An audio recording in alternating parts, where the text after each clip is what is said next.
ગુરુ પૂર્ણિમાના પાવન પર્વને લઈને આજે સમગ્ર સુરતમાં ભક્તિમય વાતાવરણ જોવા મળ્યું હતું. પાલ વિસ્તારમાં આવેલા અટલ આશ્રમમાં સદગુરુ પૂજન અને વિશેષ ધાર્મિક કાર્યક્રમોનું આયોજન કરવામાં આવ્યું હતું. અહીં સદગુરુ શ્રી બટુગીરી મહારાજે ભક્તોને આશીર્વાદ આપીને ગુરુ મહિમાનું વર્ણન કર્યું. આશ્રમ પરિસરમાં વહેલી સવારથી જ ભક્તોનો ઉમળકાભેર ધસમસતો પ્રવાહ જોવા મળ્યો હતો. યજ્ઞ, હવન, ભજન, કીર્તન અને પ્રવચનો દ્વારા ગુરુ પૂજાનું મહાત્મ્ય દર્શાવાયું. મોટી સંખ્યામાં ભક્તોએ ગુરુચરણમાં વંદન કરીને પોતાની શ્રદ્ધાંજલિ અર્પણ કરી. આ પ્રસંગે સદગુરુએ શિષ્યોને સત્સંગ, સેવા અને સમાજ ઉપયોગી કાર્યોની પ્રેરણા આપી. આયોજકોના જણાવ્યા અનુસાર સમગ્ર દિવસ દરમિયાન વિવિધ સાંસ્કૃતિક અને આધ્યાત્મિક કાર્યક્રમો યોજાયા, જેમાં સેંકડો શ્રદ્ધાળુઓએ ભાગ લીધો હતો. ગુરુ પૂર્ણિમાની આ ઉજવણી ભાવિકો માટે અત્યંત ફળદાયી અને અનુભૂતિથી ભરપૂર રહી. અંતે ગુરુ આશીર્વાદ સાથે મહાપ્રસાદનું વિતરણ કરીને કાર્યક્રમનું સમાપન થયું.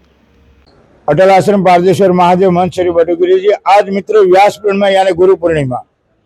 ભગવાન વેદ વ્યાસે 4 વેદોનું અધ્યયન કરી અને શાસ્ત્ર ઉપનિષદનું નિર્માણ કરી તમને ને મને કેમ જીવવું એ બતાવ્યું છે. પરંતુ પરમાત્મા સુધી જવા માટેનો રાસ્તો કોઈ મહાપુરુષનું સાનિધ્ય પ્રાપ્ત થાય.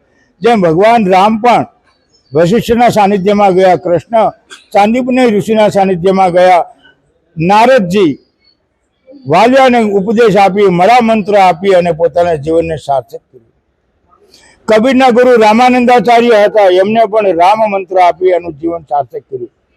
આવા અસંખ્ય મહાપુરુષોનું સાનિધ્ય આપણને બધાને પ્રાપ્ત થાય અને આ ગુરુ પૂર્ણિમા એટલે કોઈ મહાપુરુષનું સાનિધ્ય મળે અને આપણને એક શિંગારી મળે અને જીવનમાં કંઈક પ્રકાશ થાય, એવા હેતુથી આ વ્યાસ પૂર્ણિમા આપણે મનાવતા હોઈએ છીએ. આવો મિત્રો, આપણે આ વ્યાસ પૂર્ણિમા નિમિત્તે કોકનું સાનિધ્ય મળે, કોઈ મહાપુરુષના આશીર્વાદ પ્રાપ્ત થાય એવી મંગલ શુભકામના સાથે પારદેશ્વર મહાદેવ મંચ શ્રી બટુગીરીજી, સુરત.